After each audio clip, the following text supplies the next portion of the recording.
Hello and welcome to episode 43 of Pushing Cardboard. I'm Grant Lindenberg, and today I've got another interview for you.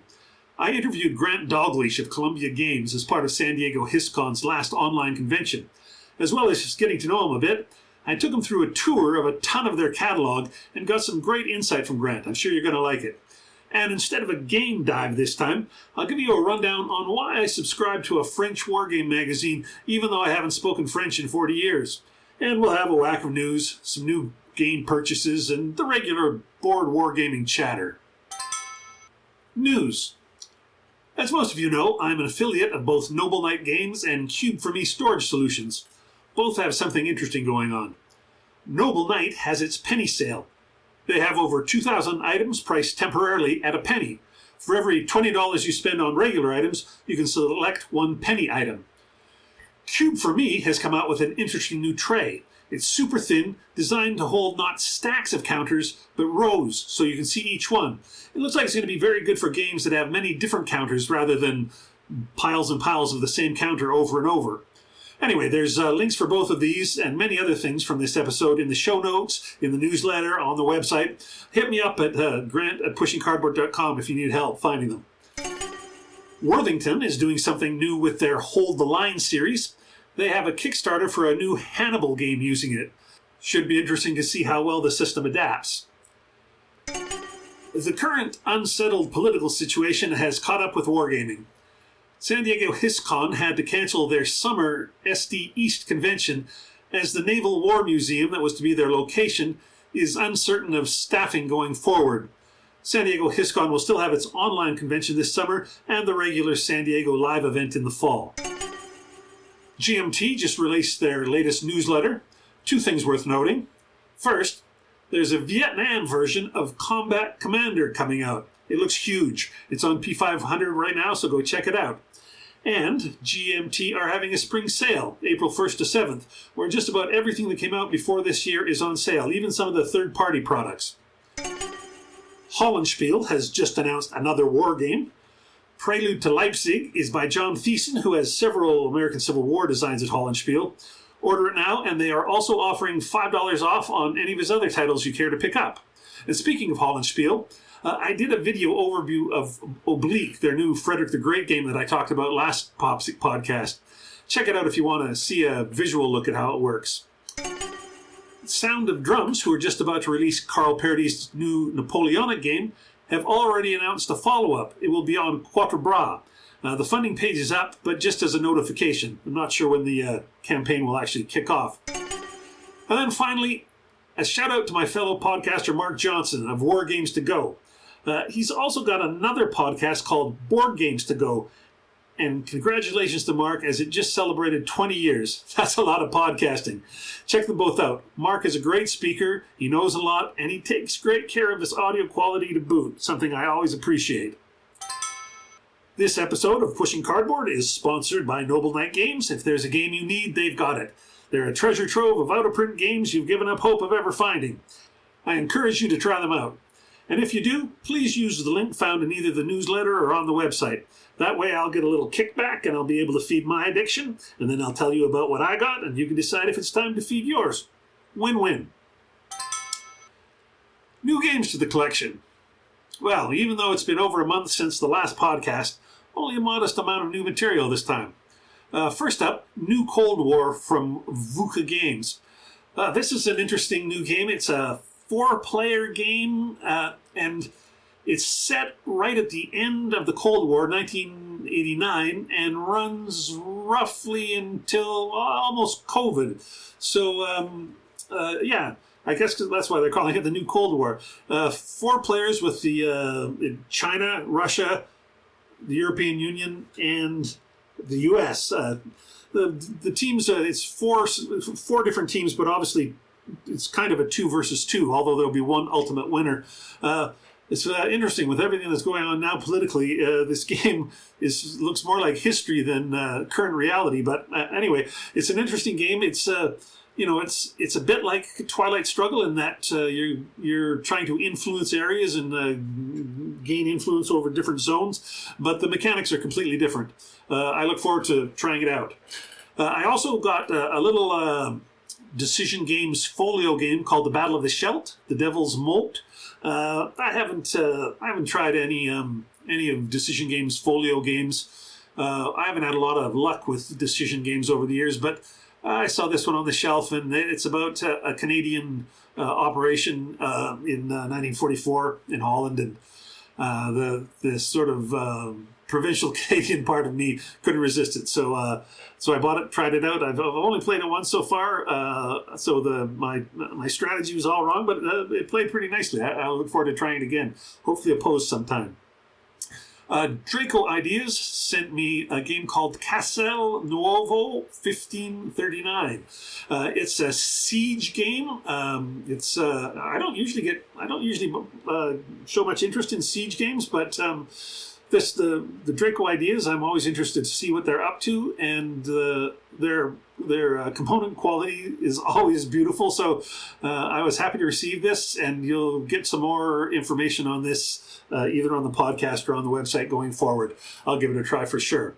And then just today, a Kickstarter or GameFound, however I supported this, just came through. It's a company I don't know anything about it. Maybe they're completely new. They're called Dragon Dawn Productions, and the game's called Verdun. It's a card game. It comes in a small box. It looks like it's a few decks of cards, and then there was a Kickstarter extra or something else I ordered with it. I don't know. I got an extra deck of cards. Anyway, I haven't even opened it yet. I'm sure I'll do an unboxing, and then I'll tie into that and post some content either on the website or the YouTube channel, or maybe even cover it here in the podcast. Anyway, not bad. That's only 4 things in over a month. I feel like I've kept my wallet in check. This episode is also sponsored by Cube for Me. Cube for Me has quickly established themselves as the premier providers of storage solutions for historical board games. We're talking about counter trays and card boxes. One of the best things about their trays is they come not just in a variety of configurations, 4x5, 4x3, 3x5, but also a variety of depths. And one tray can serve as the lid for the next tray if you're looking to save space and eliminate box lid lift. Check out my website or newsletter for my link. Use it to order their trays, and they'll know I sent you. They're in Poland, but I was really amazed how reasonable the shipping was. All right, we'll have the interview in just a bit, but before we get to that, I want to talk to you about a magazine. I'll have a deeper dive into a game or two next episode, but this time I wanted to talk a bit about the French publisher Vae Victis. It's a French magazine published in French, so what's the appeal, right?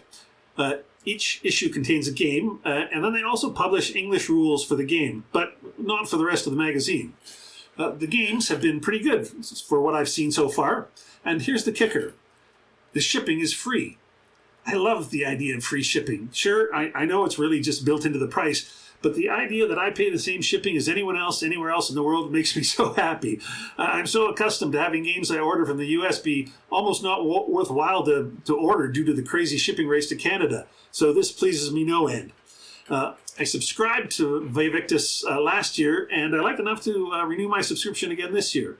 There's several different subscription packages, but the one that appealed to me was a year's worth of magazines, meaning 6 as they publish bi-monthly, plus 2 extra games that are just games. And this cost me 131 euros. The euro is just a little stronger than the US dollar at the moment. They sell the magazine plus game issues if you bought them individually for 16.50 each. Euros each. So 6 of those would have cost 99 euros, and then the 2 bigger games are 28 euros each, so that's another 56 euros. So the price of the components, if you bought it all individually, would be 155 euros, and that's not even included the shipping. So I get all that for $131, 131 euros and free shipping. I mean, it's if you had to pay the shipping on each of these individual issues, it would easily add another 50 euros. So it feels like such a sweet deal. And that's not even taking into the fact that the magazine is comparable to S&T or ATO. and yet the price of the magazine is only 16.5 euros. That's about $18 US. That's way cheaper. I mean, S&T issues with a game are $50 US. Anyway, so right, only the game is in English, not the magazine, right? But paying $16.50 for a magazine game is still a great value as far as I'm concerned. And if you actually read French, I mean, this thing is a steal.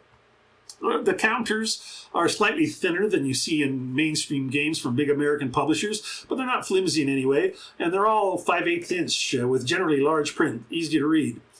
The maps are based on European standards, so they're about 11.5 inches by 16.5 inches, so a little smaller than a typical North American map. Well, it's not really so much the paper size as Vae Victis. What they tend to do is maps with a single fold to get to that full size of 11.5 by 16.5, whereas, say, ATO will do a double fold so that it can have a regular 24 by or 22 by 34 map. So, yeah, the Vae Victis games have a smaller footprint and generally a single counter sheet or less, but still fully fun games at a great price. I'm totally enjoying it. Here's a list of the games I've received in my first year, so you can kind of see where they're going. Mönchengladbach, 1866. This is 2 battles from the Austro-Prussian War that can be joined together to make a longer campaign game. Alsace, 1944, the French First Army versus the Germans. Ogaden, 1977. This is Ethiopia and Somalia, kind of guerrilla warfare. Romanitas, this is a solo game of Rome trying to recapture Constantinople and the whole end of the Roman Empire. And Army of the North, 1870 to 71, France versus Prussia in an operational game on a point-to-point map. And then finally, Cowpens, 1781, American Revolution tactical game with a historical scenario and 3 what-if scenarios. So that's the magazine games. And then my subscription also included 2 larger games that just come their own in a sort of a sleeve box. The first one was Battles of Louis XIV, 1703. It contains 2 battles, Hochstadt and Speyerbach. It's got a double-sided map, so one on each side. In these larger games, the English rules are part of the package rather than downloadable translations like the magazine games. And then the other one was Champ de Bataille 2, which I think is Fields of Battle 2. It's a generic system for ancients to medieval that I think they've done some other games on. This installment is about the end of the Roman Republic and the birth of the Empire. Scale-wise, it's similar to Commands and Colors in that the scale slides around a bit depending on what battle is being modeled. In this particular one, there's 4 scenarios included, but it encourages you to use the components to roll your own as well. I played the Mönchengladbach game, and I'm prepping to play the Cowpens game next. It has a vassal module, so I'm going to get an opposed player too in, hopefully. No problems with the rules so far, and there's plenty of subscribers on BGG, so the games get a decent amount of discussion and rules interpretation if there's any questions. The only real downside for me so far is I wish I'd kept my French up after high school. The articles look fantastic. I'd love to be able to add this to my regular war game magazine reading. So anyway, there you go. If you've ever wondered whether Vae Victis is for you, give it a shot. You don't have to do a yearly subscription. You can pick and choose issue by issue. Just try one, see if you like it. Also, if you do want to look, I did an unbagging video of one of these issues. I haven't posted it yet, but hopefully I'll have it posted by the time you hear this, so you can check it out and have a visual look at the components that way. Okay, this episode, as I said, I have another interview from an online convention, the San Diego HistoricCon, or HistCon online meetup. I interviewed Grant Dalgliesh of Columbia Games. He's the son of Tom Dalgliesh, founder of Columbia, going back to when it was Gamma 2. And Grant has grown up in the business. As well as becoming a designer himself, he's taking over much of the day-to-day running of the business. While Father Tom is not quite retired, he does get to spend more of his time designing. This was a video interview, and I showed a lot of box covers, but I think it still works great just as audio. But if you do want to see the video version, it's available on my YouTube channel. Anyway, here's our conversation. Hello, everybody. Welcome to San Diego HistCon Live Winter Quarters. I'm Grant Lindenberg from Pushing Cardboard, and I'm delighted to be back at the conference. And this year, my guest, I'm very happy to say, is Grant Dalgliesh. How are you, Grant? I'm really happy to be here with you at Grant and Grant. It's going to be fun. Yeah, I know. If anybody has a question, just ask Grant. We'll be happy to help you. Yeah, it's a twofer. It's a twofer, yeah. You're on the road right now. Is that right? Yeah, I'm at Game On. It's a convention in Bellevue, Washington, east of Seattle. And been playing Alliance this morning and yesterday morning. And a couple of other games. I saw some Julius Caesar played, and just also been chatting with people, having a great time. Alliance is going well. Yeah. How we'll talk about Alliance later, but just quickly, how many?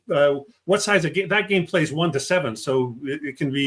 What size of table did you have? Well, we had basically 2 of the sort of standardish tables that are about 3 feet by 6 feet. And put them together. So the size of the neoprene double size map that we used is 44 inches by 68. So it's a little less than 4 feet by 6 feet. It fit really well. And we have seen here a game with 7 players using that. And this morning's just 4 humans. And you still have 7 armies. There are rules for the other empires to move and be buffeted from side to side to side.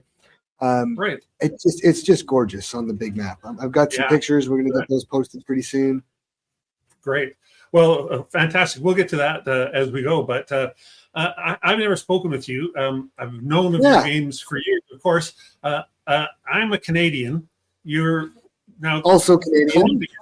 Yeah. And let's talk a little bit about the history of the company. Your dad founded this company like back in 72, but was it Gamma 2 then, or when did it change to be Columbia?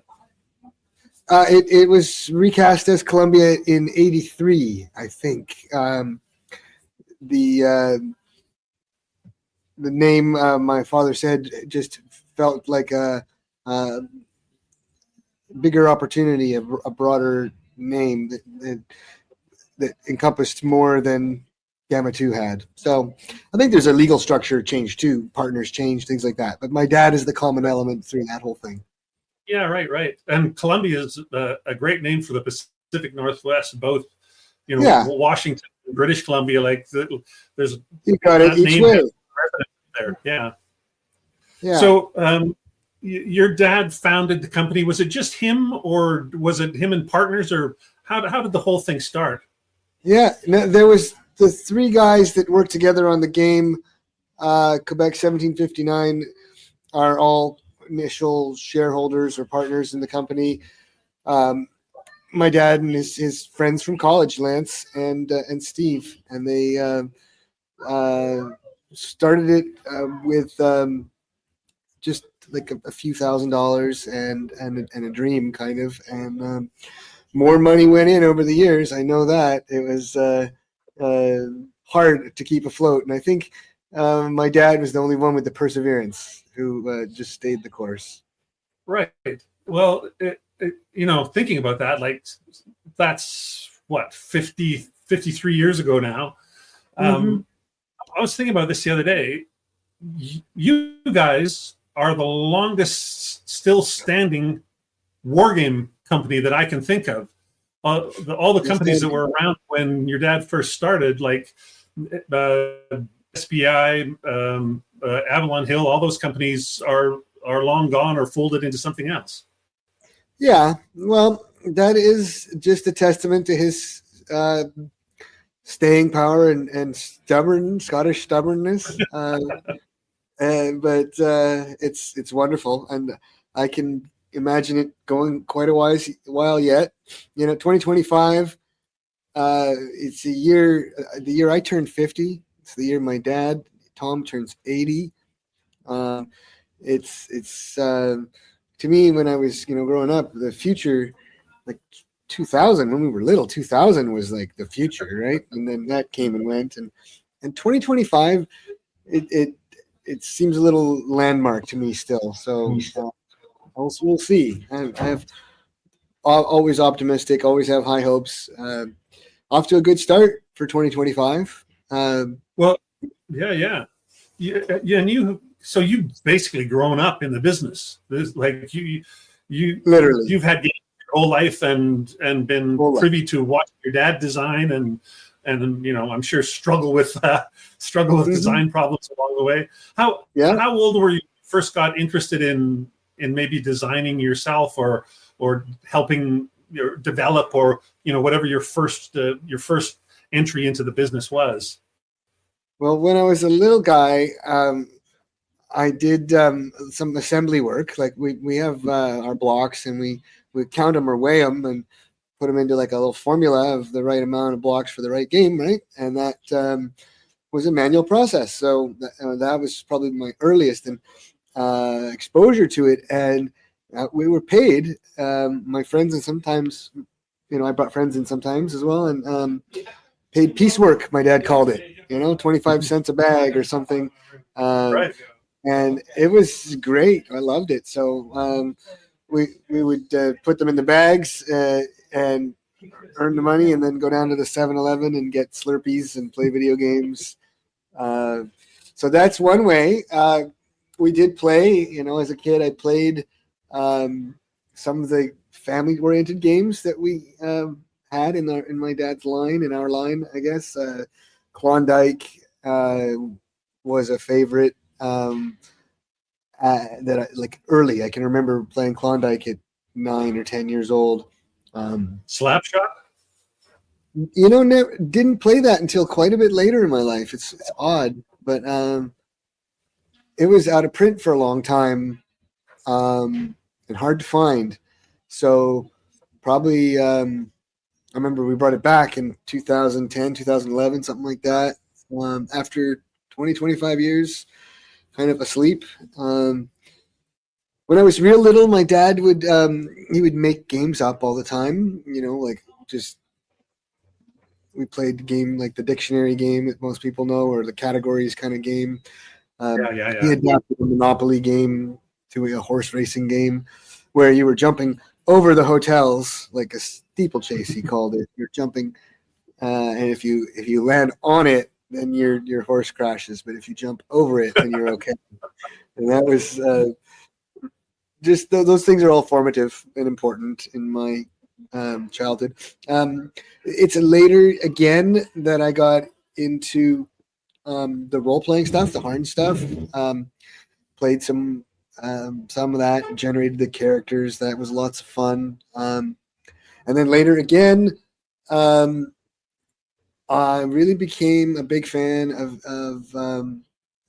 East Front. Again, it was way later than it had come out. That was published in '91.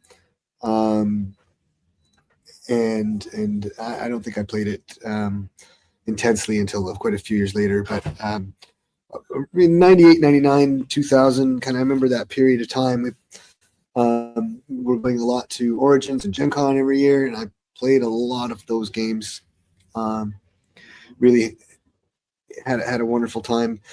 And then that's funny when I say all that, because that's like a whole nother epic in a way. That period of time when we were focused on the World War II games that I can come into detail on that later, but just broadly, the World War II games, the East Front series, and we had Victory as well and Wizard Kings, and those were the titles, and we were working those titles. And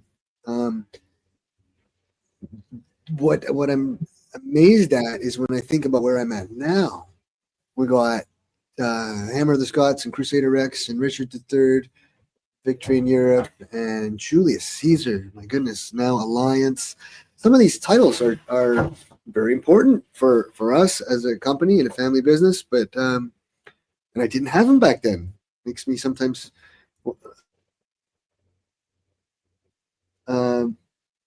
realize just how much goes on. Like time flies, and yet a lot goes on. Yeah, absolutely. So at some point you started actually designing and developing with your dad, and your dad's kind of a giant in the hobby. From the outside, everybody, we might think that always goes smoothly, but I'm thinking about much as I love my dad, we would butt heads when we were working on the same projects together. Was it the similar? Oh yeah, oh yeah, legendary. Anything you can imagine, from the stereotype. He's Scottish, so I'm half Scottish. I don't know if the Canadian. I'm born in Canada. I'm Canadian by birth. I'm half Scottish, half American, all Canadian. I say sometimes. Right. But I don't inherently have that. Like, I'm sorry, kind of want to make peace with. So we have had many legendary battles. But not, it's your dad too. So sometimes he's blur between how the game's going to work and how life is going, and right. The real world. So I'm still really glad, on balance. Like, I would never trade what I've gotten to live for anything, because it's been really, really great.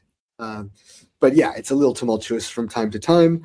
But I don't know. I don't see how you get anything done if you didn't have some passion, Oh, absolutely. Right? So when we're debating how to settle on a rule or something, there's some passion in there sometimes, but it's purpose. It's purpose driven, right? Right. And obviously your dad he's your dad on the one hand, but he's also like the creator of the company, and so he's sort of got a right to think that maybe he knows best, right? He played that card a few times, of course. I bet he did. Of course. You say, but that's the one. He could play that card with anybody else, and it would work absolutely solidly. What he could play it with me, and I did have just sort of the little comeback that, yeah, but I'm willing to work with you, and I don't see anybody else lining up. So it was it's beautiful give and take. I'm blessed that I got to do it. Like, he turns 80 this year, as I mentioned. It's not till August technically, but still going strong. My mom and dad just went to Florida on a weekend. They are involved in boating and sailing as a hobby, and the community around that, the U.S. Power Squadron, it's called. And so they went to Florida for a convention to do with boats, and here I am at a convention on the other side of the country to do with games, and I think it's great. He's trusting me to kind of run the show for him, and I'm honored that I get to do so. And when we think about that, he was involved in the design of Alliance. Your a big game. Most recent release, exactly. In there. Yeah. Well, that's cool. I mean, I would like. Go ahead, please. Sorry, I would talk about some of your games then, since sure. I've never spoke to you before, but I was thinking. Well, I have a few slides. I don't have a slide for all your games, but I have a slide for. That's a good way to start. Yeah, we'll start there, because this is the game that invented block wargaming, and also I think maybe there was step reduction in maybe Anzio at Avalon Hill, but this game takes step reduction. Instead of just 2 steps, there can be 3 or 4 steps, so that this game brought a whole lot new to the hobby in one package. Well said. Yeah, 1972. And the picture you're showing there is the new one coming out here, 2025. And it is brand new artwork by Richard Lushek, who is just great. He does all of my board games now, and the role-playing stuff, the Harn stuff. He's just really, really good because he cares. So the perspective is right, the angles are right, the flag is right, everything is right, and yet it's also good. I was gonna put the old one in, but I love this new cover so much that I decided to go with this, because I don't know. There's something about the old ones out there on Board Game Geek. You people can see it. Yeah, absolutely. Well, But that's gorgeous, isn't it? About, like the first 4 games, there's this, which kind of opens things wide open, Yeah. and then there's Napoleon. Well, there's 1812, and Napoleon at Waterloo, and Robble in the Desert. I mean, those are 3 of those 4 games. Maybe all 4 are still played a lot today. I mean, I play a ton of. I'm maybe the world's worst Rumble in the Desert player, but I play a ton. and this one, it's not just it's in its 4th edition, and this is one of those cases where it's not simply a reprinting. This game went through several different versions and was licensed to Avalon Hill for one of those versions, I think. Mm-hmm. Yeah. I would kind of describe that one that was licensed to Avalon Hill as the 2nd edition, although it was released in some ways the 1st edition. Really the very early one. And there was a 3rd put out around early 90s, and that had a core or a division level order of battle and more blocks than the original edition. And some people liked it, and some people didn't. It's interesting. The 4th one, that the picture you're showing there, was from 2013. Went back to the original core level order of battle and big blocks. It's the first edition of that game with the big 1-inch blocks, and they really look sharp. In my corner of the world, the second edition or the 4th edition is the one everybody seems to like to play. So yeah, I guess I live in a spot where people like the core size rather than the division size. I think it's because less is more, and it actually really reminds you of why one of the design philosophies that seems to apply to all the block games. I'll give my dad credit for all of that at the beginning, that when you let the players play, give them tough choices, but less actual things to handle, they have to make those choices, and every one of them really matters. Right? So, right.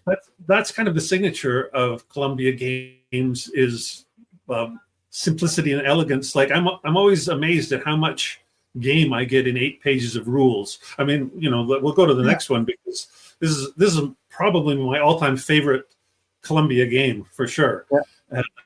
And like I said, I've played it a ton, and I'm still terrible at it, but I just keep coming back to it because I don't know. There's so much packed in this game, and it so perfectly gets at the idea of supply lines being critical along the edge of the desert in North Africa in World War II. It's just it's perfect. It had that, and it had the cards. This is the pioneer of the game with the supply cards and the dummy supply cards, right? I mean, that is so much game. It's you and me locking horns and trying to outwit each other, and sometimes you bluff, and there was nothing like it, right? In this game, the fog of war, in those, no matter which scenario you're playing, those initial couple of moves where you're feeling each other out, and when you finally have that first battle and you find out if you were right, whether to go into that battle or not because you thought your opponent was weaker than you or what have you, that's always so totally exciting. It is, and it tends to be different even with the fixed historical setup games. We tend to give you some variation on that, usually a free deployment option to tweak things. I hardly ever use it, hardly ever see players use it, because the fog of war just makes it work right off the historical setup rapidly. Yeah. I totally agree. And this game was the first one where Craig Besink worked with you guys. And that's right. So Craig was a fan of Napoleon, and also had a passion for in North Africa in World War II, and he put the two together and presented it to my dad, and they worked a little bit of magic together to finish it up, and that was a fruitful relationship because it led to the East Front series, and that's still going. We're gosh, that's 1991 that first came out. Yeah. Yeah, I probably should have said your first 5 games were all just like bangers that are still played. I should also say all of them. That's actually a philosophy that maybe it's a little different than most publishers, but we are a little different than most publishers. We're a family business, and we are a hands-on business. Like even our collaborative games, whether it was with Craig or Jerry Taylor, or recently working with Bruce McFarlane on Alliance, or Justin Thompson. We work, together, but we put a lot into it personally. Myself, my dad, both of us, whichever combination we're talking about. And then we really care about it. And I don't want to let that go after that. That is where I'm with him on the Scottish stubbornness. We're trying to keep them in print, which that's full circle. That is why Quebec 1759 is coming back. Why it's on Kickstarter right now is because it needs to stay in print. That's the first and foremost reason. The timing, 50 years is it's just perfect. It just sounds cool. Gotta love that. It's also an homage to my dad because I very much want. For him to see that this is like a feather in his cap and a completing capstone sort of or something on 50 years or more of greatness. So he's in Florida right now, like I said, but I'm sure he's watching the Kickstarter and he's actively excited about all that. That's both because of those reasons, but like the original point was it just needs to stay in print. So later this year, I'm going to have to reprinting Napoleon, the one you just showed. 2013, we did that edition, that 4th edition with Fat Napoleon on the front. And 5th edition is coming down sometime later this year. I have no plans to change it, actually. Just it'll get an upgrade, better map, better box. But we kind of got that one right in 2013, I think. So in that case, there'll be a little fanfare, but mostly the intent is just to keep it in print. So I think that's a bit unique. I don't know. There's so many out of print, right? There's a lot of out of print, and I didn't mean to imply that other of your games. I know they're all still in print. I didn't mean to imply that they're not still played, but it feels like games like East Front and Rommel in the Desert and Napoleon in particular, they've all been reprinted quite a few times. Like for their age, it's amazing. Yeah, exactly. Like 1812 is also a great game, but it hasn't had the reprint cycle that some of the other ones have. No, indeed, and I'm sure we'll maybe get to that. And I also, it's a measure. Table time is just a term for it. I know the ones that get played are the ones that get played. It's like a snowball effect, right? It's okay, but it's a definitely noticeable. For us, as a business, there's the games that sell stronger than others, and Hammer of the Scots and Julius Caesar are kind of the top two for the last 15, 20 years. But Alliance is doing well here, 2025. Thinking of that East Front, it seems like you're also a company that likes to build on success, because that game was obviously successful when it came out, so it led to West Front, Med Front, Euro Front, Volga. There was a whole series of those. Yep, milked it till you couldn't stand it anymore. Wow, I'm all for it. But, You're but on board. I was looking at the timeline, and then like the next game that came out, I think was Bobby Lee. So it was your first tipping the toe in the American Civil War uh, Yeah. genre. But it was also that was the first time there was a little change to the blocks to the combat system that time. I think that's the first game where we see the little F1 or F2 or All right. where you don't just hit on sixes, you hit on 1 or 2 or 1, 2, 3 or whatever that little F number is. Uh-huh. Sure. Well, I guess the idea of hitting harder than just sixes was probably pioneered in Rommel and also used in East Front in those games. Yeah. Yes. But based on unit type, Civil War, we were able to kind of refine it one more notch. And actually, it's a combination of things. Like you're kind of alluding to both where these ideas came in, how they developed from other games. If you look at Napoleon has the battle board that is in Bobby Lee. It was the same battle board. You know, the rules on the battle board are slightly different to reflect the period and the combat. But things that work, they still work 20 years later or 40 years later. It's amazing. But yeah, way back then, Bobby Lee, and it was innovative. It's still an innovative game. We reprinted it in 2013, 14, I think. And we made it a little bigger map, made it a bit nicer. But we didn't really change it all that much because it was just kind of almost a masterpiece getting out of the gate. It had a wonderful feel.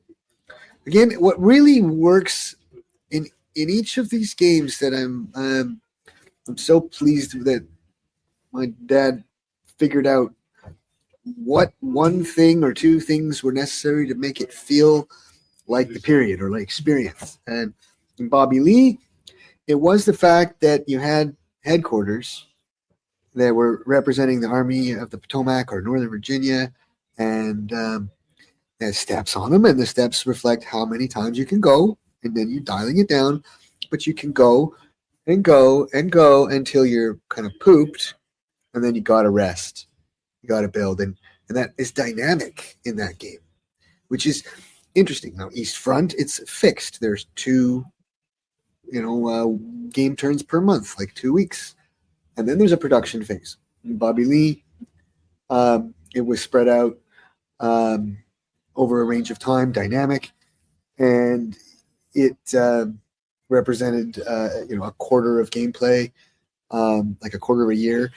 And you get this, you just don't quite know if like in the archetypical example, if the South pushes up into the North and they're threatening on Baltimore or Washington or something, but do they have the oomph in terms of both the strength, but also in terms of the movement? Because in that game, as in East Front and Rommel with the cards, but if you don't have the movement, you don't move, which is that all by itself is kind of hard in wargaming, right? Because there's a lot of war games where that isn't really a factor. No, absolutely. And if you've never had the experience of being sort of sitting in a situation where you've got soldiers or units that you actually can't command, either because they're cut off or your headquarter died or ran out, it's pretty intense, right? Yeah, and absolutely. If the other guy doesn't know it yet, that's even better. So, I mean, that. Yeah, but that was back in '93, I think, was Bobby Lee, and then Sam Graham. And then in '94, Dixie comes out. Your first go at collected. I guess it's technically a collectible card game, but you could also buy it in a full box and get like all 150 cards or 250 or what have you, right? Exactly. Yeah. Well, see, my dad, he survived all these 50 years by staying with the times, right? I mean, it was different world, no computers when he started, hardly, and he taught himself all the things that he needed to go into desktop publishing and staying with the times in a tech sense. But then there's in the industry sense. So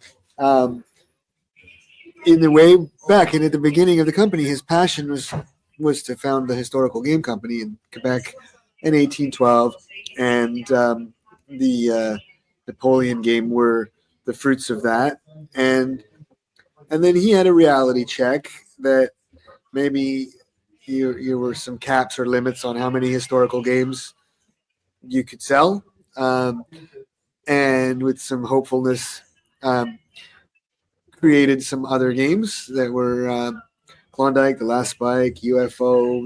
There's a kind of a bevy of them, Right.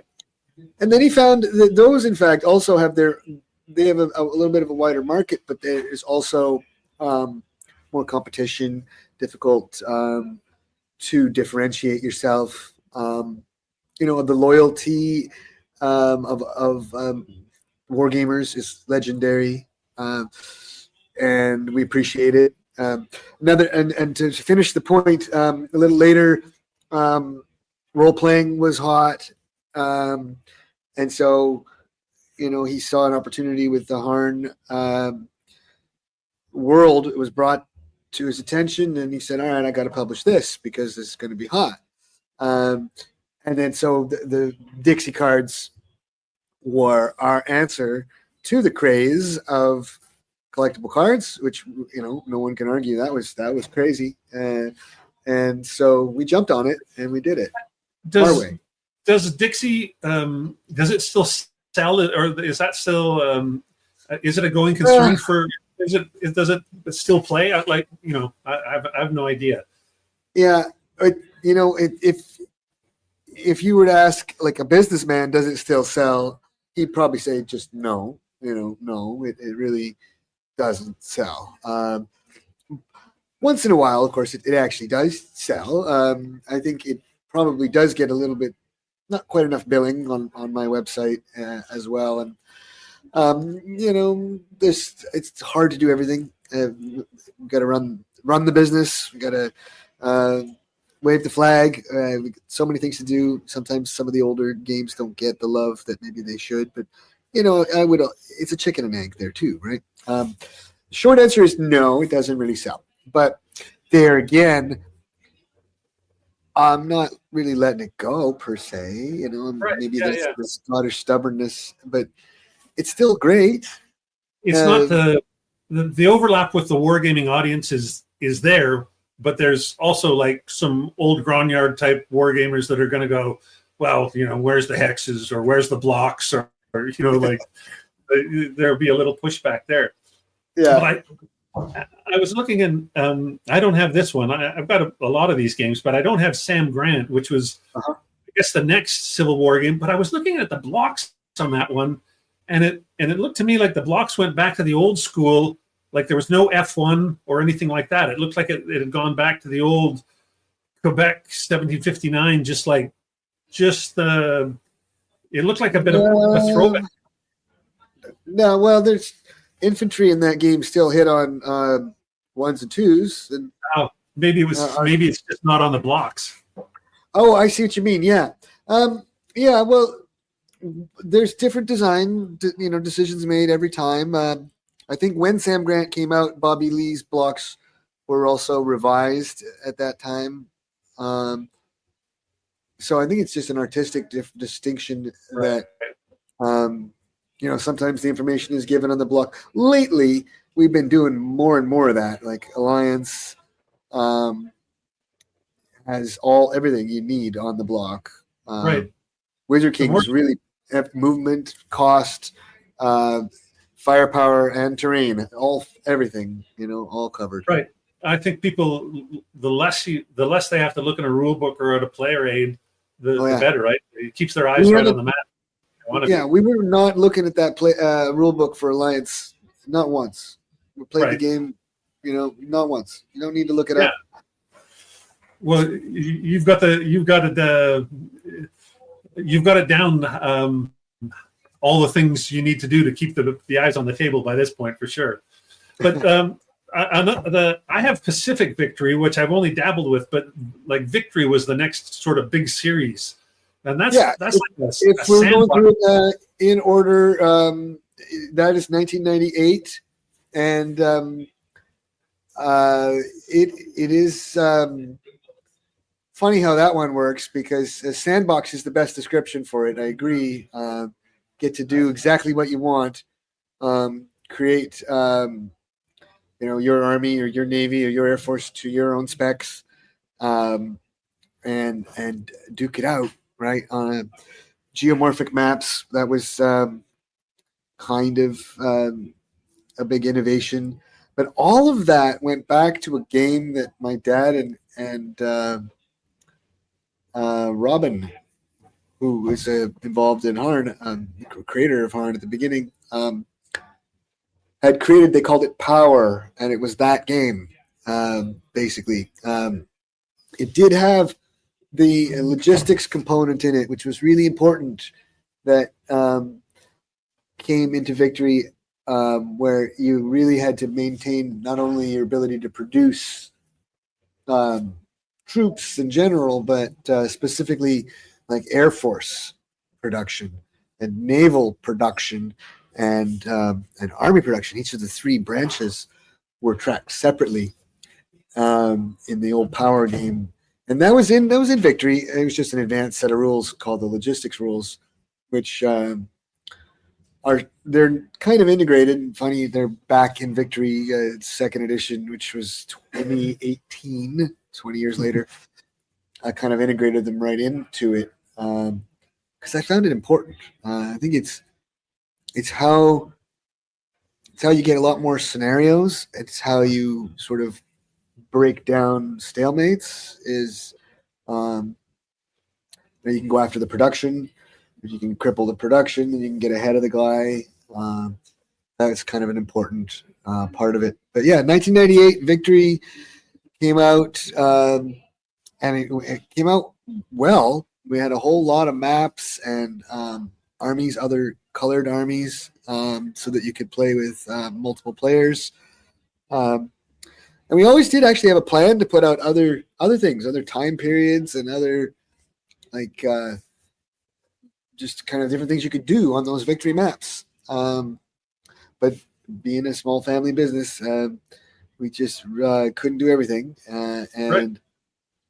When next thing that kind of caught our attention and became a dominant thing was an offshoot of that, right? It was Wizard Kings. Right. Yeah.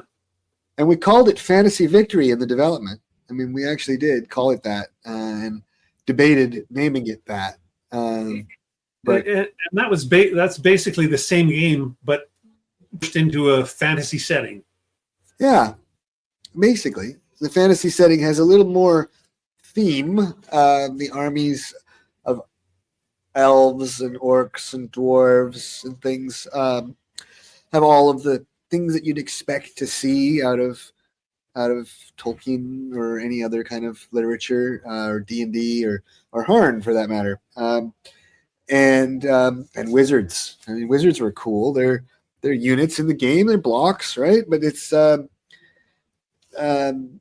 they don't fight. They cast spells, and so the spells, there are different ones. Quite a few creative things, but most important kind of spells are just fireballs and things that blow up the other guy. Right. And so you got to have your wizard, and but you got to have some other soldiers with him, and it's actually quite a sophisticated war game, Wizard Kings, because you got stacking limits, hexide limits, supply, production, scarcities. Your wizard to cast spells drains their energy, and you got to spend time kind of buying that back. It's masquerades as a like a bit more friendly game, but actually, I mean, it is kill, right? So it's a war game, and it then spawned its own just blah, like lots of maps, lots of armies, and eventually a reprint in 2007. And then I see you brought Hammer of the Scots up on the board here. Yeah, It's a that's wonderful segue. Because for, Hammer of the for Scots is a lot like Wizard Kings in Scotland. right. Oh, is that right? That's interesting. It really kind of is. There's no wizards per se, of course, but the system that we ended up with there with the was pioneered in Wizard Kings. We call it the ABC system. Oh, I was going to ask because this was the first game that because I didn't do Wizard Kings, I'd always assumed that Hammer of the Scots brought in the ABC differentiation, but it's one game before. Yes, I hate to shatter your illusions, but it is true. It was one game before, 2 years before, born out of necessity. Okay, so I'll tell you the story. Right, Victory had evolved in 1998, the sandbox game, and we had evolved this sequence of fire that really worked very well, and it was later implemented in Pacific Victory, which came out in 2000. Another one that we jumped over there, but it had a very ingenious little system where there was a sequence where air units, specifically fighters, would go first, then fighters, then bombers, then probably submarines, then battleships, cruisers, going down the line there, maybe tanks, armor, kind of, and then infantry. An absolute sequence, we would call that. It's written into the rules. You get a little chart. You got to kind of memorize it. It's not hard to memorize, but it is an absolute sequence. Okay, and it's a genius thing because it models the interaction of air, naval, and ground without any rules. Like no complex stuff. It just works. But it had one sort of, top end limit that you can't have too many units or your list gets a little out of control. And we kind of found it. We created a series of expansions for Victory called the Elite Units, and it got it up to about 18 or 20 units types. And you just had to keep shoehorning them into the list. So that we added torpedo bombers and dive bombers and destroyers and different kinds of sort of specialist units within air, naval, and ground. And you had to give them a slot in the sequence. This means you had to think about it. And it actually became a little artificial. It's like, why is a torpedo bomber ahead of a dive bomber or vice versa? Actually just an arbitrary decision by us because there wasn't a good reason. So then you get to Wizard Kings and you want to have more units, more kinds of things. Plus, you really want to differentiate them. Like, you want the elves to fight with elves. You want the orcs to fight with orcs. Yeah.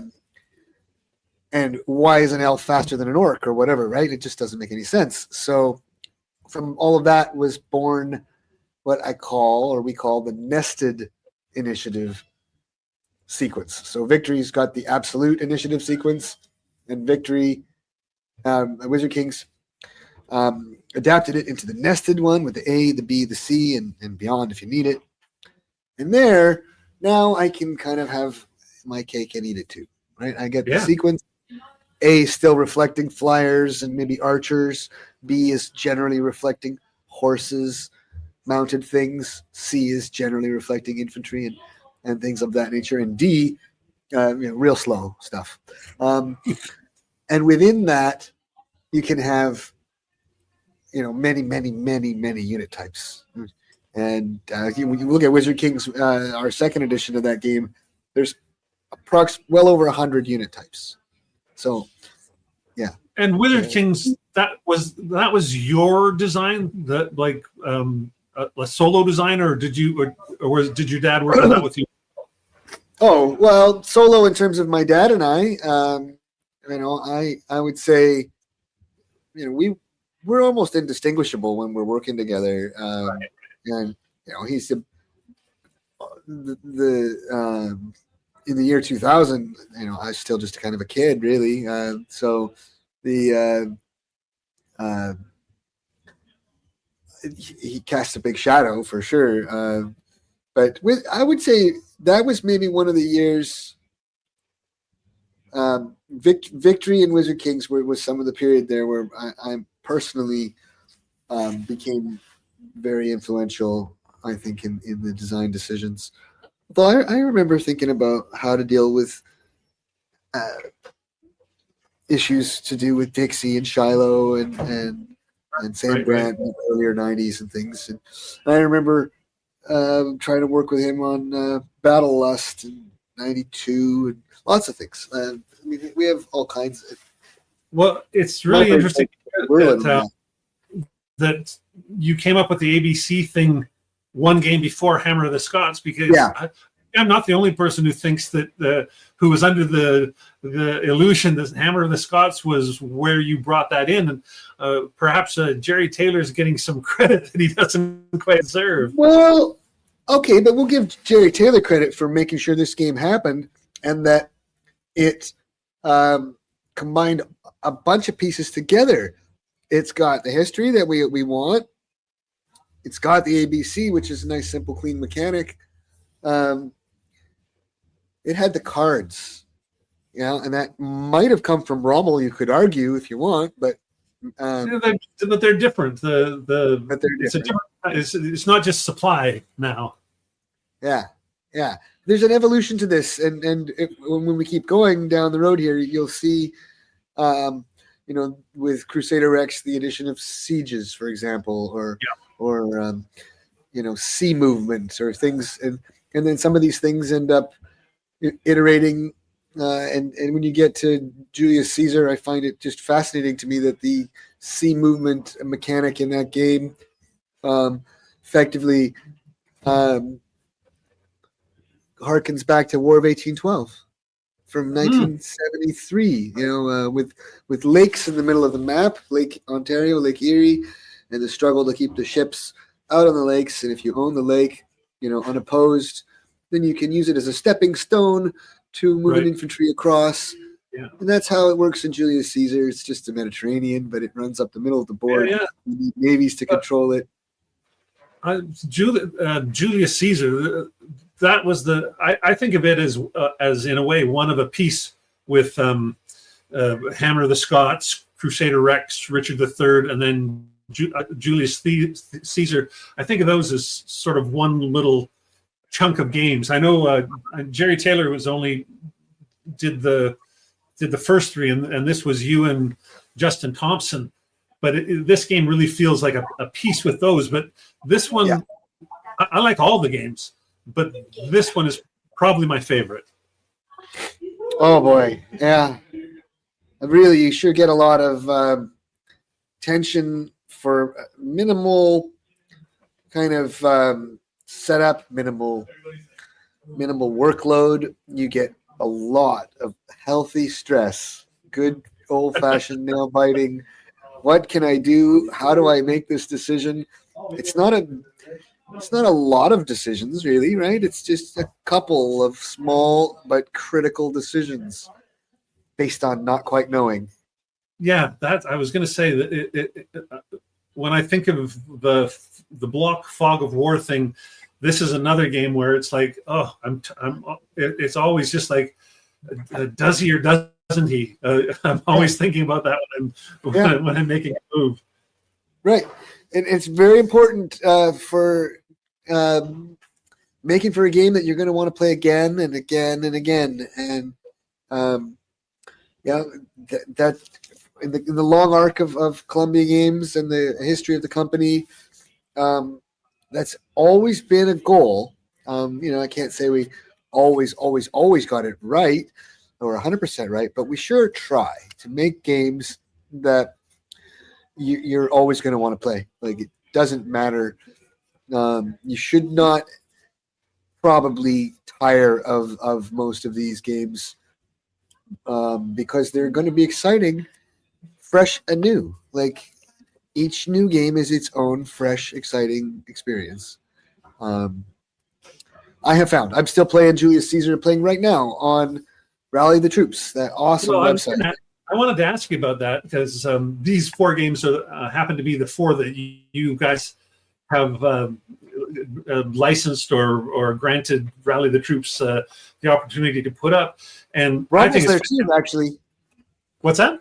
Rommel's there too, actually. Oh yes, of course, Rommel. I've played Rommel a ton on that there as well. It's a great forum. I'm so happy that it exists. Yeah. Do you find it drives sales at all? Like, is it increasing awareness of titles, do you think?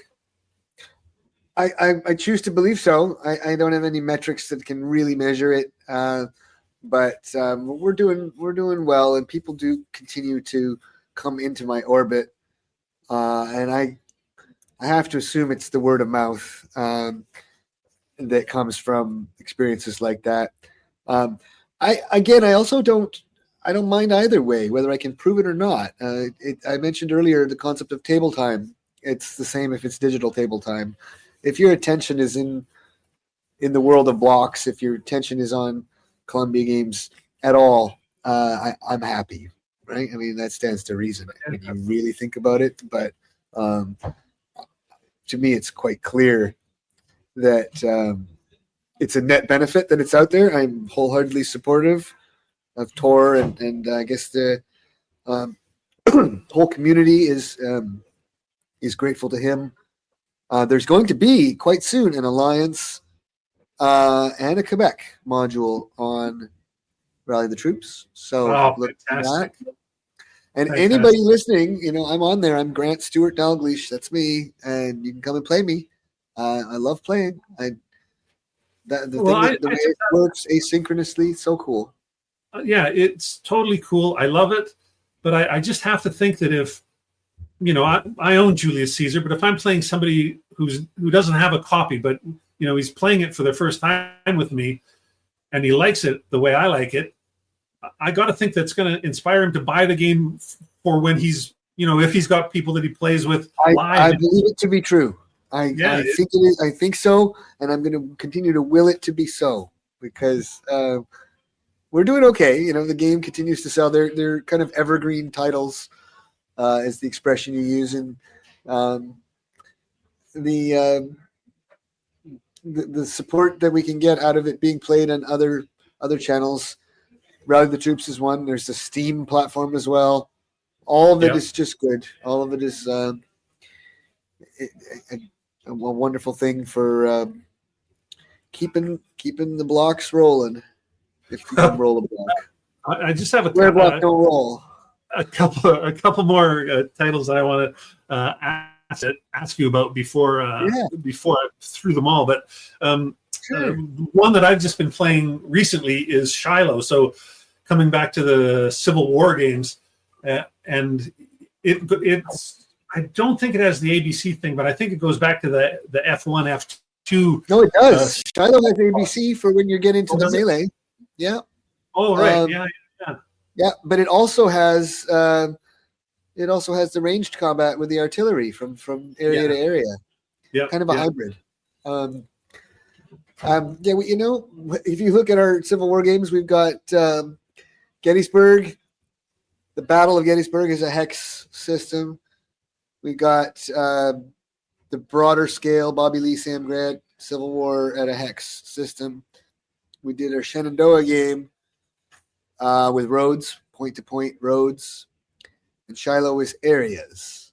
And they each have their pluses and their minuses, and the decision was always made individually, to try to model or make the most fun, make the best experience that A, models the history, and is B, fun. So Shiloh's intense, right? I mean, it's so a mismatch on day one where the history is we're modeling the history, so we've got a strong Confederate army coming into kind of a sleepy Union encampment, but if they can hold on, it starts turning the other way. It's tight. Historically it's a surprise attack, and the Union's just waking up. I love that the simplicity whereby the Confederate commanders have plenty of juice and can go on that first day, but there's only one or two Union commanders that have any juice in them. That like everybody, all the other commanders at the back are asleep, and you've got to take a couple of turns to spend your precious little replacement points to wake those guys up. It's such a simple mechanic, but it totally models the first day, the opening of the first day especially. Well, and that's, you've touched on, I think, what I most give my dad credit for. There's just finding a simple way to deal with a kind of a complex thing. And it's not, there's a bag of tricks from system to system, from game to game. There's this evolution of them as they, over the course of these 50 years, things came about, new ways of doing things. But it's more than that. It's more just the particular game, the task at hand. When that task was Shiloh, it was, how do we make this feel like Shiloh? Because believe me, the easy way would have been to take the Gettysburg game that came out in 2004 and put the Shiloh map on top of it and play it. And we did try that. We just weren't getting, it wasn't feeling right. It just wasn't. Right. I would imagine if you did that, then you'd also need to make some special rules for that first day to keep the Union on the back foot. Whereas the system your dad came up with, instead, there's no rules. There's no special rule. Right. It's just the initial setup makes them on their back foot. Yeah. That's the thing. It's little subtle things like that. In other games, it's how Napoleon gets 2 group moves and the Prussians get 1 and the Anglo-Dutch get 1. That simple little decision makes all the difference. Or East Front, how most of the Soviet only the Soviet Guards armor and infantry go up to 4. Most of them go up to 3. But all of the German units do, reflecting organization, tactics, doctrine, things like that. That was pioneered early, actually. Quebec has that disparity too, right? The British soldiers in Quebec are 3s and 4s, and the French are 3s and 2s. And so those little things, different steps, different strengths, different mechanics, different starting positions. There's kind of an art to that at the end of the day, because you got to know your history. He reads a lot of history, and then I think he notices things, and he makes sure that he can replicate that experience. He's the one who taught me like how to make sure that the game would storyboard the history. It was actually Jerry Taylor came up with the term storyboard the history. I loved it. But my dad had already taught me the concept before that it needed to be possible that what did happen in history can happen in your game, and that some things that didn't happen can happen that are still plausible, because that is why we play. At the end of the day, if you only could do what happened, what would be the point? No, that's reading a book. Yeah. Exactly. So what we're looking for is the what if, and the what might have been, and the blocks do that in a way that is just kind of cleaner than your average situation. I mean, they're just in one little step, really nice. Well, the other thing about blocks that sometimes gets talked about but not much. They're a joy to handle. Oh yeah, I'm a long time hex counter guy. I love hex. I love counters. That's all great. But there's something about I have this thing. I'd way rather play with blocks than minis 100% of the time. They just feel better. Well, they're so nice, and the big ones like in Quebec, 1 inch 1-inch diameter blocks are they're just legendary. And you're there, you're like feel like you're a general and commanding your troops and moving them around. Playing Alliance on the great big map, as I was telling you, got a bunch of guys around. It looks like out of just the iconic image from the old days of the generals with the sticks pointing. With the sticks, yeah. With the sticks, yeah. You know, I could hand out Alliance. You guys have put out a lot of maps with the deluxe giant neoprene map option. You've given that option to quite a few games now. Yeah, it's been just something we stumbled across a little while ago, and all the rage right now. Lots of companies are doing it, I've noticed. It's really quite nice to be able to have that, and bigger. They're also foldable, machine washable, like kind of spill proof. Really great, but at the same time, a little pricey, and you got to have some table room. Great for conventions. Yeah. Well, I want to one other game before we get to Alliance, and we'll finish on Alliance. But Combat Infantry is a game I don't have by you guys, which I should, because I'm a big World War II tactical guy.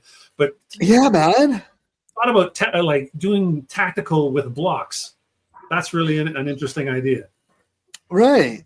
Well, we pioneered what is in Combat Infantry a long time before that, in the Gettysburg game, which I mentioned a little while ago, right? Gettysburg tactical, historical block game, which involved two breakthroughs, if that's the right way to put it, mechanically, that were applied in Combat Infantry like 15 years later. And the first one is they were dealing with combat from ranged, like one hex into another, right? Most games, most block games, most games, you move from one space into another space, and then you fight your enemy. Now, when you get to a tactical level, now you have to introduce the idea of range, and then that means line of sight. There's a package of things that go with that. So in Gettysburg, we sort of pioneered a lot of that stuff. And there was this really neat thing in Gettysburg. The reason I'm saying all this when you ask me about Combat Infantry is because it does relate that in Gettysburg, in order to shoot your soldiers, like have your soldiers fire, you had to have command. And the command had to be the right guy, your division commander, and he had to be in range. And it was finite. After he activated to give you authorized the shot, he tapped himself down a step. So you only got a couple of shots for the day. Then your corps commander could resupply from his couple of steps, one at a time, which was down the line to the division commanders, who can then authorize these brigades to fire. And it's scarce, and it's reflective a little bit of how it seemed to have been in reality, where you really can't fight all day. Just can't be done. Like you got an hour, maybe a couple hours. That's it, and it's just too much. So all of that was modeled into Combat Infantry with an ingenious little system with the blocks are squads, and the platoon leaders, and then there's battalion leaders, and they all kind of support each other. Like you have to have the right guy in position to order firing or movement, and it worked well at Gettysburg, so we used it again in Combat Infantry. It's if I had to summarize the whole thing in colloquially, it's my answer to squad leader. It's it's 8 pages of rules. So I don't know how we did that. I really, when you think about how much is going on, or could be going on, and how squad leader and some, it's a binder full of rules that are all necessary to make it all work. And so combat infantry there's some sacrifice, some decisions were made to simplify, make it clean, make it focus on the part that we wanted to focus on, which was to do with logistics, position, scarcity of energy, I guess, and initiative. Short scenarios that you would have a resolution to in a couple of hours, and you're trying to. It's all about position, like really, very much more even than any of the other block games. It really matters exactly which hex you're in. Right. So it's a game of maneuver. Yeah, and yet, like, there's a simplicity to it. What we came up with in that game is your headquarters, which are out there on the board. If we're just playing a sort of a standard, simple 2-player scenario, you against me, you're going to have like three leaders out there, and I'm going to have 3 near my soldiers, right? Each one of them, they only have a range of 1 adjacent, and so it's a small little operation, each little platoon. And but the genius is, I'm going to activate one platoon and order it to do something. And then the other player, the German or the other player, is going to activate one platoon, and it can be whichever one you want. You got 3, but you're going to activate that one, and then it comes back to me. I'm going to activate a different one. So I'm going to go through all 3 of them. Or sometimes you play a bigger game, like all 6 or whatever. It doesn't matter. I'm going to go through all of them. That will reflect a time tick, whether it's like, an hour of time. But we don't actually stipulate how it's going to go down. Like, it's dynamic and fluid. That sort of feels a little bit how I was rambling about Bobby Lee earlier in the conversation and telling you how you never quite know when a month is going to end or when the period's going to end, because you just keep going until you're pooped. It's like that there too in combat infantry. But the decision is intense. Like, the order that you choose to activate your guys might make the difference to whether you can break through in an area or not and have the freedom to maneuver.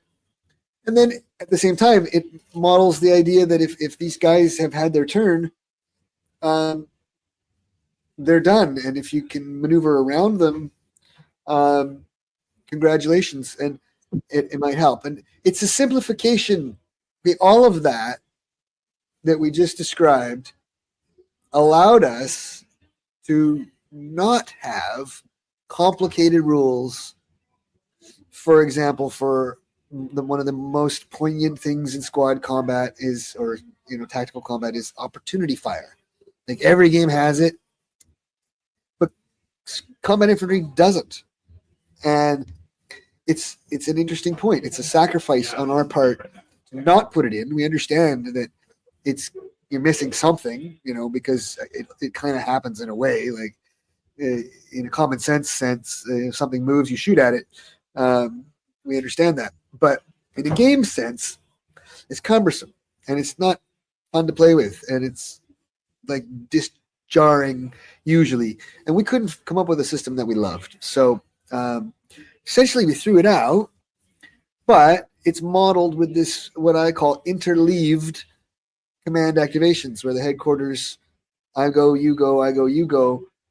And within that, I'm always thinking about making sure that I have the opportunity to fire at you, because if I do it in the right order, then I will. If I do it maybe in the wrong order, maybe you'll get an advantage. But everybody does get to go. It works out fair.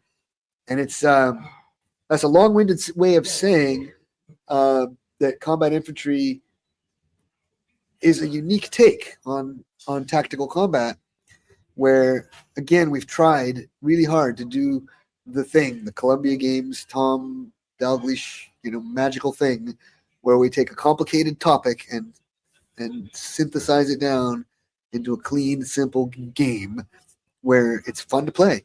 And you're going to learn some history, and even though it's a sandbox game as well, like Victory, in that where armies are somewhat generic Russian, American, or German armies, but the maps are geomorphic and scenarios, and so sandbox.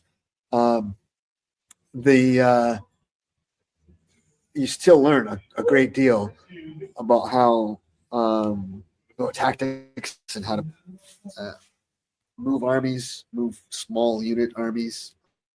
The range, it's got good systems for dealing with armor for tanks that make tanks immune to small arms. Basically, you got to have the big guns, but it's clean, it's simple, it's just a simple modifier. So wonderful. The way I'm really saying about that game. The way you describe the interleaved turns totally makes sense to me as a way to model opportunity fire. It's just the way Squad Leader does it is just another way of doing it, but that game is a full I go, you go, but the defensive fire is kind of like an interleaved turn. And once one unit defensive fires, it can't defensive fire again. So it's just like your system does that, in that once you use this platoon, they can't fire again. So you can hold them back and hope to defensive fire or opportunity fire. Makes totally sense. It's just as long as people, sometimes gamers think of things too literally. But we always have to remember that games are, on one level or another, they're a model, and sometimes the model is like really precise and literal, and sometimes it's a little more abstract, but they're still models, right? Oh yeah, if you have to admit it, the more complicated game might model movements on a board that might look like what happened, but they're not necessarily modeling this real reality of the decision making of the commanders, the psychological reality for one thing. So that's a story there that really does nicely illustrate the Columbia Games philosophy. It's, instead of having an opportunity fire set of rules, we blended it into the system subtly and with no rules, and it just works. And again, there are obviously some people who won't be satisfied with that, but if you're frank, nothing would ever satisfy everyone 100%, right? I mean, it's got to be measured at the end of the day by, did you have fun? You want to play again? Well, I think you might have. I was thinking there's another tactical game that came out a couple of years ago called Last 100 Yards, and that game dispenses with opportunity fire as well. And it also does the thing where it's like if you have initiative, you move a platoon, and then I can react to it, but only after you do your moves. You can't move very far. You only get 2 or 3 movement points. So it breaks up the time quite a bit, but still it's doing the same thing as you, the interleaved movement, and then no opportunity or defensive fire. Well, yeah, you got to do one or the other in a sense, right? I mean, there may be more choices, but when I'm working on a design, I actually use a flowchart, good old-fashioned hand-drawn flowchart, and it reveals as you're working on it that you don't have as many choices as you think you have, because at first you could sit there and you go, I got 100 choices about how to model this situation, like 100, but no, not really. You got probably 5. And then as soon as you choose one of the 5, well, then that forces some other choices. And when you do it that way, you start to realize, where your choices were forced and where you might have some options. And one of the key things that it sometimes reveals is that you might have a choice further back than you realized possibly in your entire design structure to tweak something that will have a cascading effect on some subsequent choices, which could be very predictable, possibly. But by doing it that way and thinking of it in those terms, you're open-minded to looking back as well as looking in the present and forward. Because I noticed a lot of times, and I don't mean this to sound arrogant in a literal sense. I really don't. But I have received from many people game submissions, book submissions, things, right? And a general truism that is no names specific at all, but is it general that people are very attached to the design that they submit and are inclined to believe that it's perfect. No one, I don't think that they're, they themselves are so arrogant that they really truly believe that. And the ones that have ended up working with us to get published are people like Jerry or Craig or Justin who understood that we have to work together, to do the best thing. But that's not so much the point, because that is a personality thing and that's real no matter what.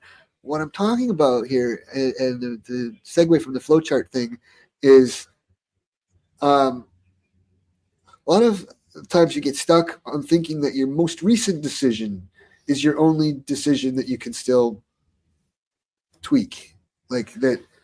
Right. But you're stuck. You're not necessarily realizing that you can actually step back a whole layer, maybe. This is all abstract, everything I'm describing here, but the point is that it's very powerful to use the chart because it tells you there are less options than you thought there were, and other things lead to other things like that are sometimes forced. Like I don't know why it's not escaping me right off the top of my head, but there are certain fundamental dynamics that exist in, like, if you have a stacking limit, then you must deal with that. Or if you have border limits that are or hex side limits to do with terrain when you're accessing, moving from one hex to another, you have a decision to make. If you make them equal to the stacking, for example, then you're favoring the offense. If you make them half of the stacking, which is more typical, like East Front, then you're favoring the defense. And so you've made some fundamental decisions that you might think are inalterable, but it's delivering an effect. And that's really the point here, is at the end of the day, this is designed for effect. And sometimes people can't quite realize that that's what they did too. They just didn't necessarily know which was effect and which was sort of a result, an accidental result of the effects that they thought they were getting. Anyway, that's a long-winded little circular tale about the evolution of it. It takes some give and some take, and less is more if you can make it work, right? So that's going to be our segue into Alliance. I think it's a good one, because absolutely. That is a less is more situation as well. That the book, the Alliance rules, officially have 12 pages in them, but the back page is an index and a solo rule, and the 3 pages of scenarios account for 9, 10, and 11. So it's your typical Columbia Games 8-page rule book. Right. And somehow it models this gigantic war, which spans over, 3-4 year scenarios and 7 different countries. It can also cope with 1 player, which we'll come back and talk about, but 2 players to 7 players dynamically. Like, it doesn't matter. You can sit down with 2, you can sit down with 3, you can sit down with 4. or 7 wouldn't matter. Right, and if anybody's hasn't had a look at this at all, this is not like this isn't like Waterloo or a battle game. This is the Napoleonic Wars. This is grand strategic. We're talking the map is a map of Europe, not a map of a little piece of Belgium. Indeed, this is a great big strategic game, and I do find the strategic, the broader the game, the more replay value you actually get out of it. I would say as a player, because it's going to be different every time. Where you can play Shiloh as the Battle of Shiloh game, and you'll master it after a while. Like, I mean, it's deep, but it isn't quite as deep as sometimes the games with a broader brush, like Julius Caesar Alliance, Liberty is another one. They really will surprise you in how that they work out differently all the time. So I'm very happy with Alliance. With up to 7 players, or even playing with 4 or 5, that's going to make it different every time too, because the possible combinations of the different ways people play is going to throw a different wrench in the works every time. Every single time, it's different experience right from that.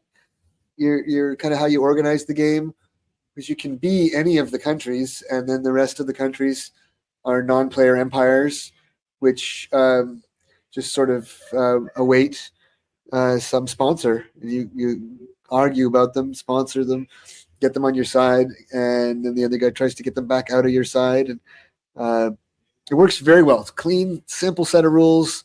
The diplomacy rules are like under a page. That's the diplomacy rules for dealing with non-player empires or minor countries. It's a little bit of a system with dice roll that you can't really control it. It's triggered when a leader comes up, and then you got to pay to invest if you want to go after a country, whether it's enemy or neutral. And the other players can all get involved if they want to pay to play, as we phrase it. If they do, they do, and if they don't, they just don't. But then everybody who did pay to play gets to roll. There's some modifiers, but something's going to happen. And a lot of the time it's nothing. A lot of the time the country just stays the way it is. But it could be that if it's friendly to your enemy, you have succeeded. You got the high roll in this little example. You drive it into neutrality. And then sometime down the road, you might go after it again. You can also go fight them, conquer them, sit on their capital and drive them into submission. If the diplomacy doesn't work, go with war. But it's a clean, simple set of rules. The order of battle is also pretty manageable. Even the big countries like Russia, Britain and France have 25 blocks each. The smaller guys have about 15. It's a big smaller guys too, though. It's an area movement map for anybody who hasn't seen the map. It's a big area movement map, and the countries are divided not into tiny little pieces. Like I don't know, Austria maybe has 5 or 8 areas in it or something like that. It's like they're big areas in relative terms, and not very dense either. We only allow you to stack 4 blocks, even in these big areas. So, and it's less if it's mountainous. It's only 2 and things like that.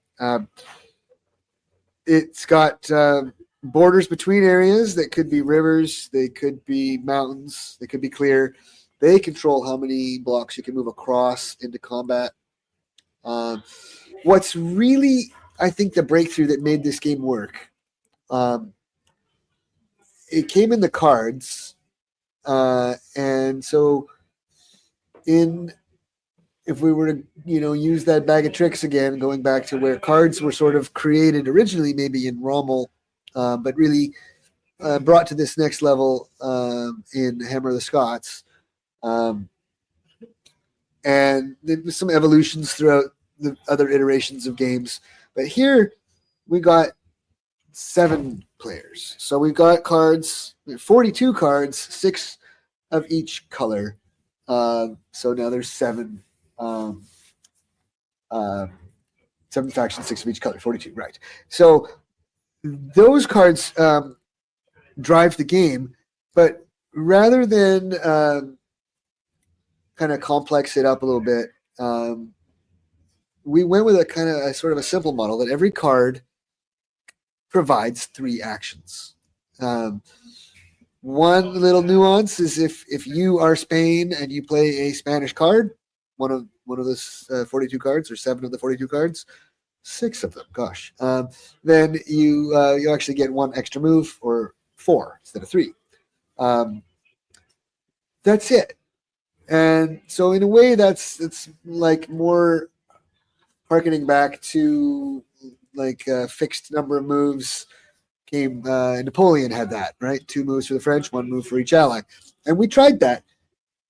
Here we tried different models. We tried cards with varying numbers. But this was just a magical little formula. And so the first thing is the cards are all the same in their effect. But there's 42 unique cards in the absolute sense. And so that is your initiative. And so at the beginning of each game turn, we all play a card face down. Doesn't matter if it's 3 players or 7 players. We all play a card face down. We flip them all over. And the sequence of play for this game turn is the cards working down. So 42 is first. But working down, this player, then that player, then this player. And you always know it. And it doesn't matter if it's 3 or 7, right? It works. That was kind of the breakthrough that allowed us to really make it dynamic, because there were a couple different times in the design of Alliance that we thought about sort of sacrificing that design goal and just making sure it was a good 2-player or 3-player game. Because we do know most of the time it's going to be played that way, so really to get both, make it good at both ends, it was quite a challenge. I think we struggled at it for a long time. And then, one day you had a breakthrough, and the cards, that was a big part of it. There's a couple of other important elements that I can recall in the design history. We could talk about it, but we'll come back to it, I think, because the game itself, it's I think we just kind of hit it exactly where we needed to. I did a quick unboxing video. So if anybody wants to see what it looks like, they can go to my YouTube channel and they'll be able to see the components. But when I saw those cards, like now you've made it all make sense. I was like, because the cards are numbered 1 to 42, so those numbers obviously weren't ops points like we get in some games, right?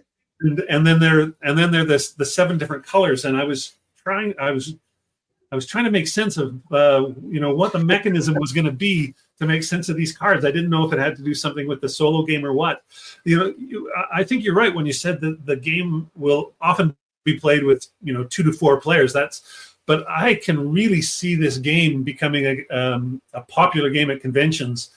Yeah. Conventions seem to be a place where large player count games get played with that otherwise don't get a chance to be played in just when we're just playing with our buddy. That is exactly true, and I'm seeing it here already. Here where I'm at, Game On, and next weekend I'm going to be in San Francisco at DundraCon. We're going to be playing. The weekend after that, I'm not going, but I've got some people, lots of good people, including Justin. I'm going to be playing at PresCon in Charlottesville, Virginia, and that's just February, man. I mean, we got more down the road. So I'm really happy with that. Can you tell me about the blocks, about how the combat works? Because I think is it still sort of an ABC system on these blocks, or yeah? It is. It is a ABC ABC 1, 2, 3, the building blocks. I mean, how many cliches can we put in one little sentence? It's plays in a sense just as you would expect. If I say to you ABC 1, 2, 3, you kind of know what that means. A few other things, area movement, as you explained. The cards control the ops, but it's a finite amount, always 3 or maybe 4. Yeah. But actually, there's gold too, and we got gold chits you would have seen in the unboxing that you earn economically every year for control of cities, and you can use them to supplement your moves, so you can actually go up 3 more if you want, or the other way, save your moves as gold for the future. That was kind of a nice way to cleanly get in economics without a lot of rules. The same victory point, same cities that generate the gold also generate the victory points. They do double duty. So again, there's a lot of less is more stuff going on here. There's just not a lot of rules, not a lot of complicated stuff. It's just let the players play.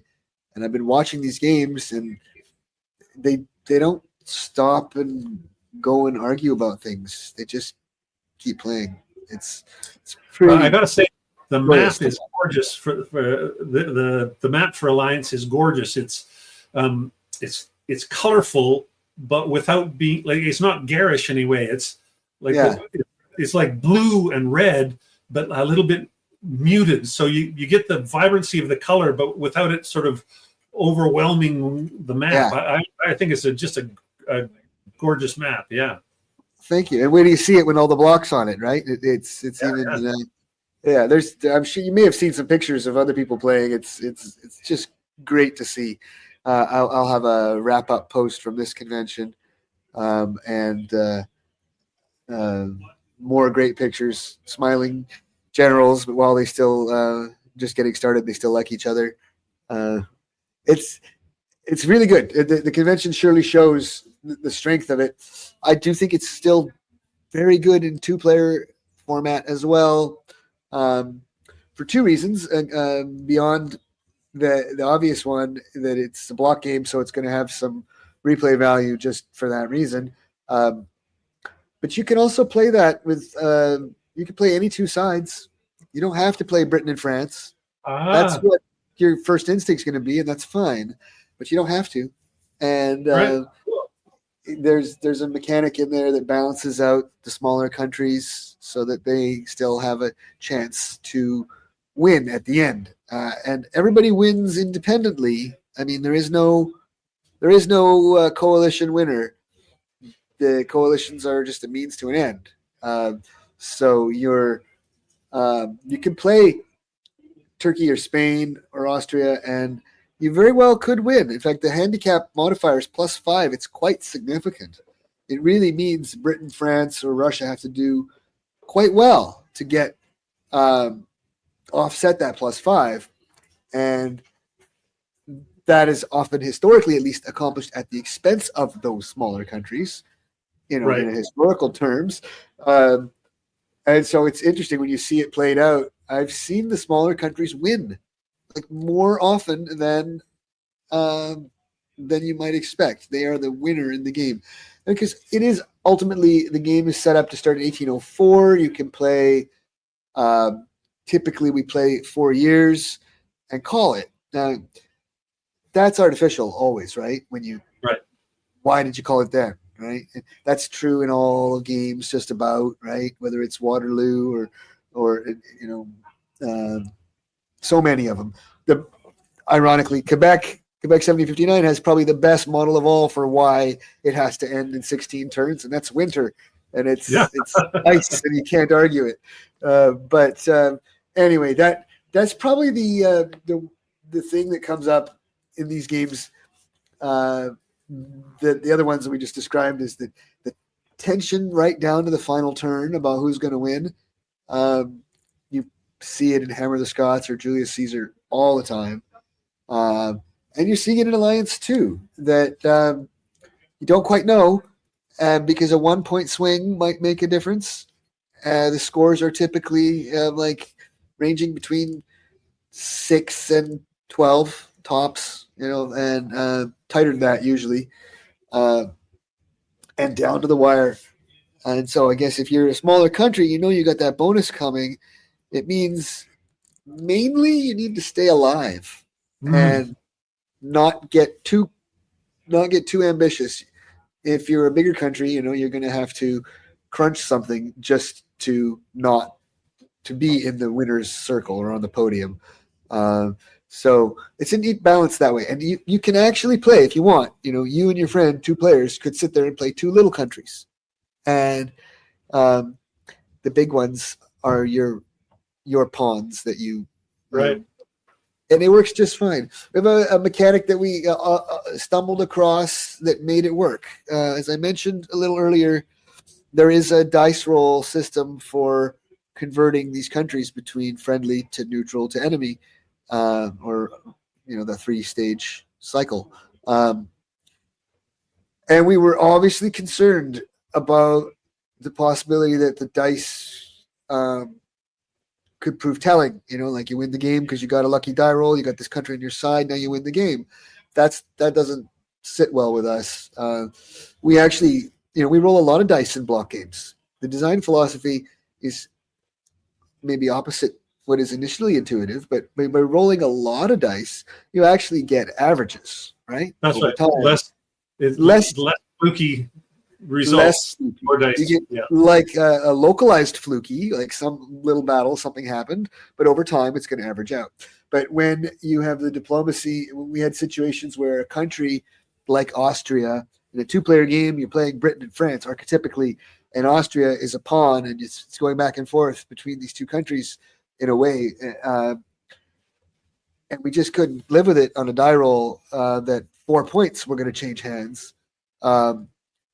So, I mean, it's just a lucky result of the mechanic, but I remember how I got there was that flow chart again, because I recognized my dad and I together gnashing of teeth about all of that stuff. We recognized we kind of had to have a random element to get this to work, or we just weren't getting it. Like, we threw it out completely for a while, like completely. That was all just fight.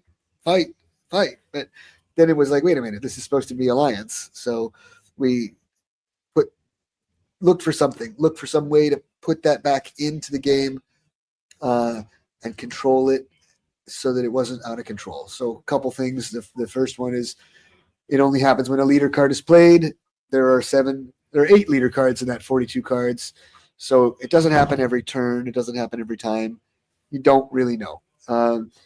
If both players play a leader card, only the higher leader card gets it. So, you still don't really know. And then you got to pay to be involved. So that's risky. You don't really know.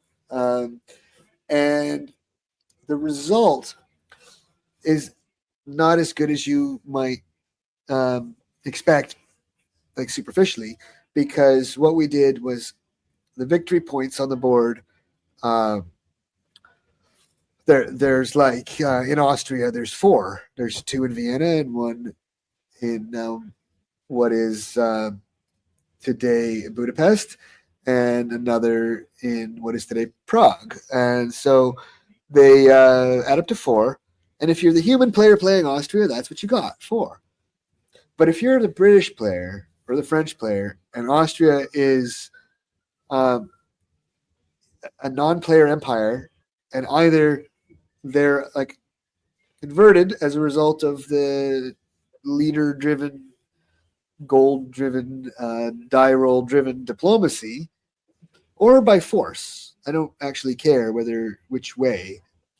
The points of Austria, the 4 points of Austria, are added up, and they're cut in half before Britain or France gets them.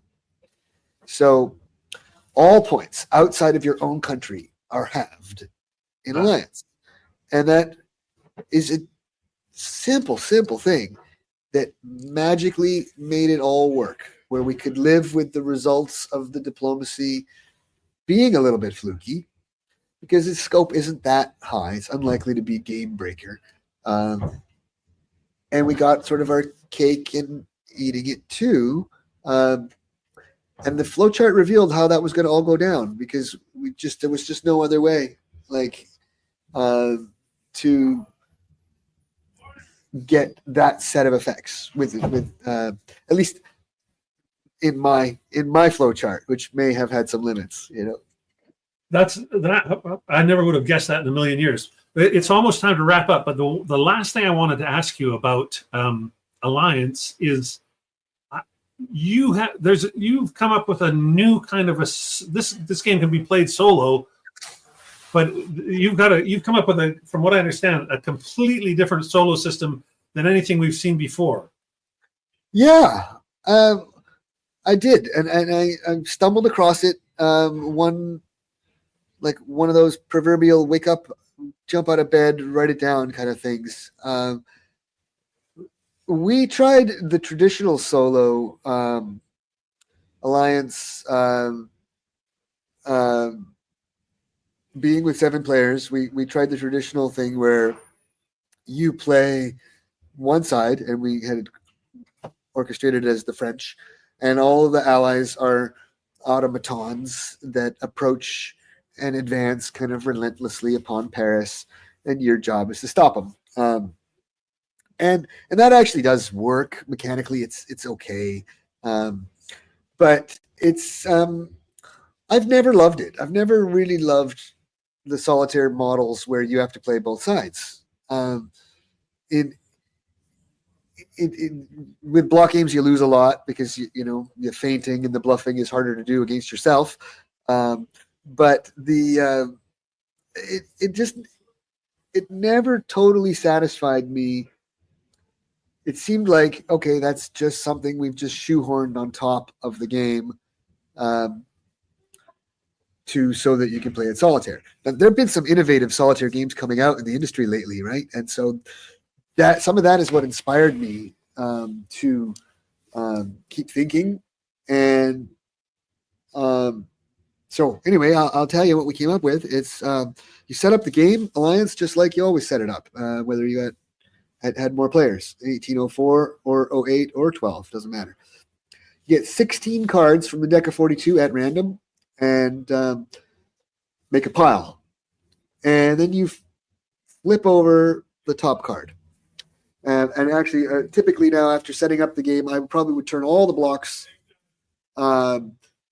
face down, facing me, so that they're just all face down. Okay, now I'm going to flip over the top card. It's by definition, it's one of the 7 colors, right, that we described earlier. And I am this card. I am this country for this turn. So let's suppose I flip it over and it's a French card. I am France, and I get 3 moves. We don't give you the 4 for being the color match because it's redundant in this case. You just get 3 moves, and you make them independently. So you stand up the French blocks. Right now, you can see the French blocks. You make 3 moves, which this is in Alliance. You can use your action points to move or build. You can do that in this, but mostly in the solo version, you just move. And the object is to optimize this move by expanding and conquering a presumably adjacent victory point, or 2 or 3 if you can. So France is, if you're setting up 1804, France is set up in eastern France, right beside Bavaria. And Austria is on the other side. They're kind of, Bavaria is in the middle there, sandwiched between those 2 countries. So if France is the country that flips over the card because of the flip, now I'm going to play France for this turn, and I'm going to move them, and I'm going to attack this Bavaria place. And I might do some other stuff, but let's just focus on this one thing for this moment. And we're going to do it. I'm going to play. We're going to work out the battle. Hopefully, France will win.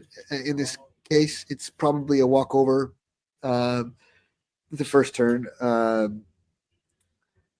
If you succeed, as you'd expect, now you have a point. You've gained a point.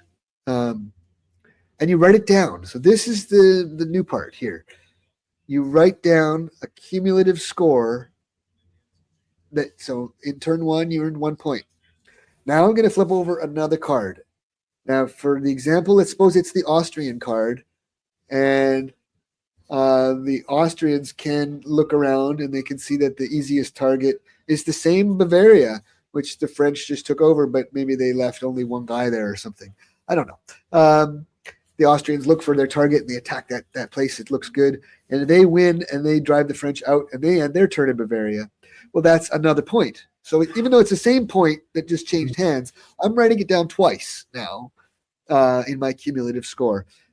And if you can, over the course of your 16 turns, do that every time, always gain a point, then you win. And if you don't, well, you lose. Try again. I think players will learn how to get optimal, like maybe they'll get up to 20 points, and I can't wait to see if somebody can do like 32 points, a 2-point average, right? It'd be hard to do. You got uncertainty because you never know what cards. You can't really plan for it much. You could set some stuff up, I suppose. You could. I've seen people try to set stuff up, but then you're waiting until the right card comes. It doesn't necessarily work. Moreover, it's an exercise in making the optimal move every turn. And you don't have to think about all the automaton stuff. You just don't. We don't worry about all that. Could have, of course. I mean, that wouldn't have been impossible to add all of that. But this is a different objective. This is a unique solitaire game specifically purposed for you to compete against, yourself and the engine, but without all the overhead. And if you optimize your turn every time, then you're going to win. It's fun, right? You actually are playing like in a competitive manner against yourself. It's also a shortcut to learning the geography of the whole map and the history or the important points, the choke points, the spots that matter to every country rather quickly, right? In the course of playing one solitaire game for an hour, you're now going to know probably every country's strengths and weaknesses, which would take you 7 games to learn if you tried to do it the old-fashioned way. So I'm really pleased with this. I haven't actually got a lot of feedback yet because the game is still fresh. Most people, when I describe it to them, they think that sounds good. So I still have pretty high hopes. I played it and I really enjoyed it, of course, in the testing. But I'm really excited to hear about it. And I won't go into a long dissertation about it because we are running long here today. But if it works, I can come up with some good stuff for some of these other games. So please give me the feedback. It sounds like a fantastic way to learn the game, to learn the mechanics of the game. It gets rid of all the strategy of a big, grand strategic game, but it's all about just the nuts and bolts, like this idea of optimizing each turn, no matter who you're playing. You play somebody out different each time. That's like really learning how to best move, how to best attack, all that. Like it sounds like if you played this once or twice solo, you'd be ready to go and play it multiplayer and know what you're doing like turn by turn. I think you'd be a head start for sure. Well, this has been so much fun, Grant. We had a great session here. We should do it again. Yeah, well, I think we should. I'll have you on my podcast proper. A bit of a wargamer's dream life, growing up and into the business. Grant was a pleasure to speak with. I really enjoyed that. Parting shots. Recently, our hobby has lost quite a few well-known figures. Roger McGowan, Alan Emmerich, Jack Green, or Mark Ruggiero. Recently, I lost a friend who I'd mentioned before on this podcast, Dave Blizzard. Dave and I had never met face-to-face, but I do know one of his sons from my work. Dave and I met online, and we played over 100 games together over the past 8 years, all online via Vassal, Rally the Troops, or Yukata. He is a terrific opponent, and I'll miss him. But I don't mean to get too maudlin here. Here's what I've actually been thinking about, or rather, Mrs. Pushing Cardboard has been thinking about. When I told her of Dave's passing, her first question to me was, did he have anything set up for his family to deal with his game collection? In Dave's case, he'd had a terminal diagnosis for a few years and had been slowly selling off his collection. And I know Mark Ruggiero's collection was organized into an auction recently. But what I think the missus was really asking me was, do I have a plan for what she'll do with all my games? I do not. I'm thinking maybe it's time to start putting something together to make it easier for my family to deal with all this stuff. My collection isn't huge, but it's large. It's 600 games and growing since I started podcasting. That's a lot of games that I'd like my family to get some value from, or some gamers to get some use of, or both. I really don't want them to just end up in the local junk shop. How about you? I'm not planning on checking out anytime soon, but I'm at an age where a few friends have already shuffled off. And I know many of you are my age or older. Do you have a plan? Let me know. Drop by the website or the Discord server. Might even be a good topic for a live stream. Okay. Thanks as always to all the Pushing Cardboard supporters, whether it's by becoming a Ko-Fi patron or buying swag. And special thanks to recent Ko-Fi patrons Bob Pallow, John Wolfe, and Christophe de Klerk. It helps pay those hosting and streaming bills. And thanks as well to everyone who takes the time to stop by the website or the Discord channel. It's all appreciated. If you'd like to receive the newsletter, you can sign up at the website. There's one just for the podcast, which contains links to some of the things discussed in each episode, and another one if you just want to be notified of any special events. That one gets used much less often, but I totally recommend it. So that's it. And until next time, go Flames go!